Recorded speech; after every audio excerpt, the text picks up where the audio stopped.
been noticing the longer we work on this caravan, the more of an angle it starts to get. In fact, it's leaning quite significantly to the side now.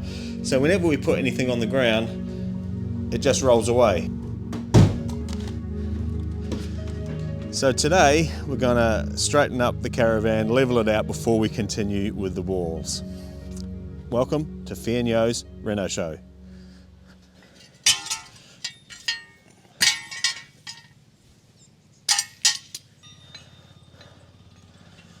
So the idea is just to slide under the caravan. We'll jack up one side at a time, and I've got these axle stands, so I'll put them under the axle, and that'll stop the caravan probably being so shaky as well, because the tyres are a bit flat and they lose air, so I'm getting sick of pumping them up all the time. We'll sit it on the axle stands. It'll be level, a bit more solid. That's the idea, hopefully it works.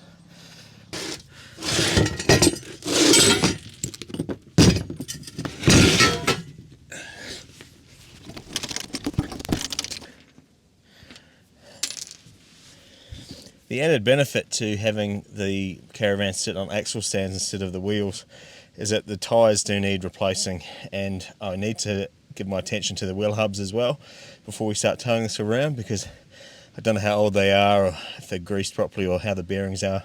So having it on axle stands will enable me to be able to take the wheels off easily and inspect all that stuff at a later date. Let's see how leveled it's got. It certainly looks a lot better from the outside.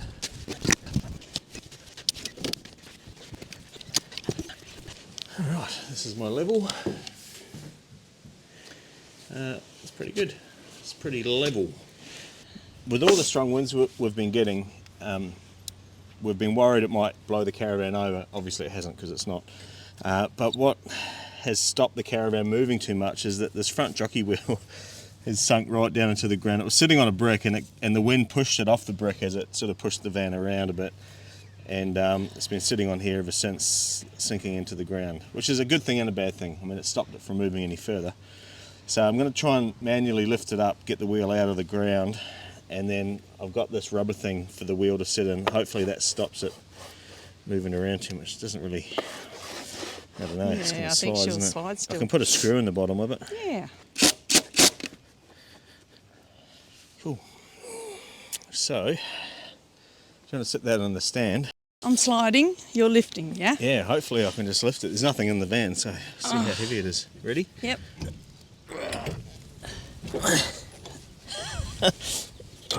Hang on, I've got to put it down. Smooth that.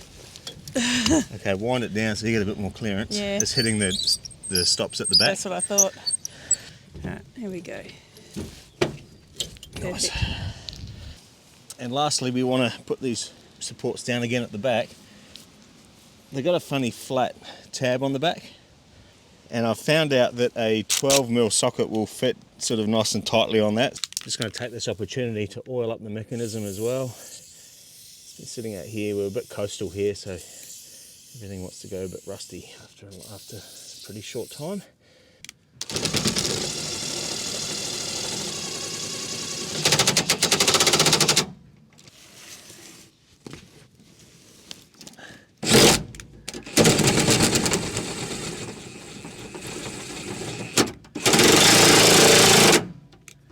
And that's the caravan mostly levelled. It's a lot higher now on this side. The ground must drop away here quite a bit, but it's going to make working on the inside a bit easier, having everything relatively level. Move on. The lining plan for today is to finish off around the door. Our overhead cupboards are going to stop here somewhere. So we're going to need to obviously have lining on the walls around the top of the door where there's no cupboards, and you're going to see it, plus this section here. And we're going to have a cupboard here, so I'll line past where the cupboard's going to go. On this side of the van, the bathroom's going here, which has that white composite board, the aluminium board that's going to go on the wall here.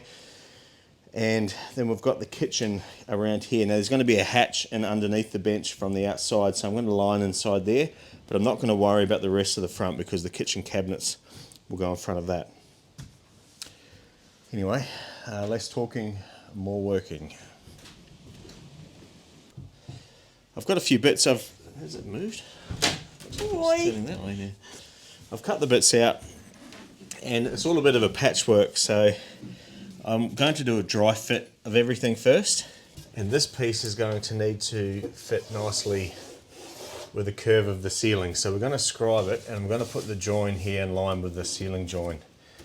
So that piece is going to stop there. So Fee's going to have to give me a hand on this one. All right. And the first thing we need to do is work out if this line here is parallel off the floor.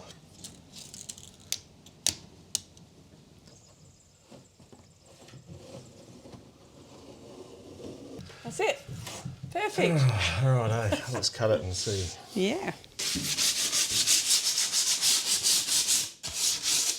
Okay, we'll cut that angle. Let's see if it works. Oh yeah.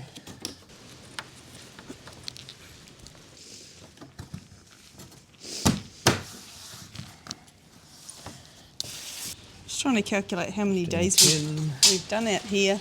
Oh, let's count up the videos. About 40 or Just under 40. drop it down a millimetre on this corner.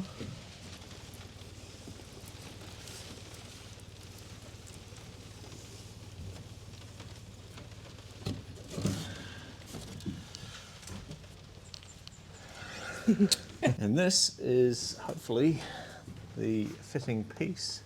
It's not too bad.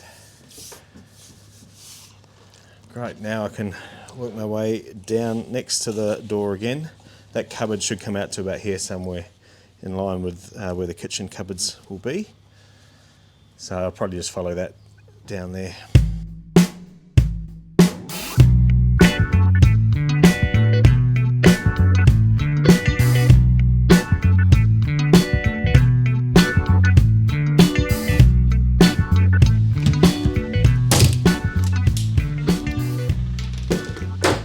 Now it's time to move on to this corner here. So we're going to have the hatch coming in behind the kitchen cabinets, and so this will be like a storage accessible from the outside.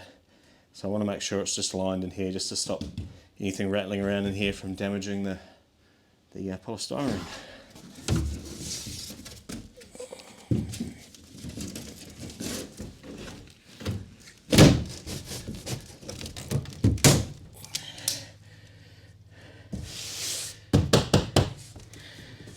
Lovely. Right, that'll provide a bit of a firmer surface for anything that gets chucked in the storage cupboard. Decided to put this piece in here next, and I'm actually running the sheet the other way. I've got all the grain running with the length of the van where you can see it, but you're not going to be able to see this piece. It's going to get covered by the white lining for the shower and the splashback for the kitchen and cupboards. So it's really just there to keep the same thickness for the wall all the way through and just provide a bit of extra, I guess, insulation and barrier to the outside. And I'm not going to worry about a joiner strip in this one either, because it's going to have that white composite sheeting glued onto it. So the joiner strip will just make a bump behind it, and I don't need the joiner strip really.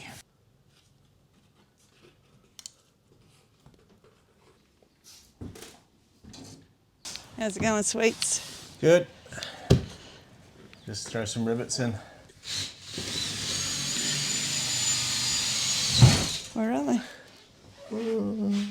So you haven't seen Fee very much on this video. Hi, everyone. She's been doing, can you put it in there, sweets? She's been doing some gardening outside. Yeah. Got the little natives, and I haven't got, is it in? I've got things in my hands. Okay. You got it? Yeah, I'm just trying to hold the sheet up, that's all. There you go. It's going to slide down, so you've got to hold it up. See where my thumb is? Okay, got it. So buy tip, when you get a block, buy small natives, put them in early, and by the time you actually finish the renovation, they should be nice and tall. That way you can get more of them. I'll show you later. Grab a little bit. So when Fee says renovation, some of you might not be aware, because this is mostly caravan content nowadays, but we actually started this, can you pass me another rivet? We started this channel to renovate a shed into a home, and it's turned into a caravan renovation. And we still do intend to turn the shed into a home, and so that's why we're looking at the gardens and stuff out here, making sure we can do stuff ahead of time.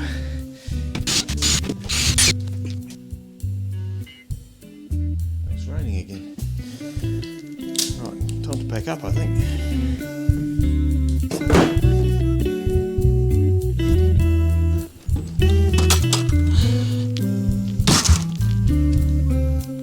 Great, so that's been another day, a few more bits on the wall, every little step slightly closer to getting it finished. Yeah. I wasn't much help today, but I did a lot out in the garden, so I'm happy about that. Thanks for watching, appreciate your support. See you on the next one. Bye.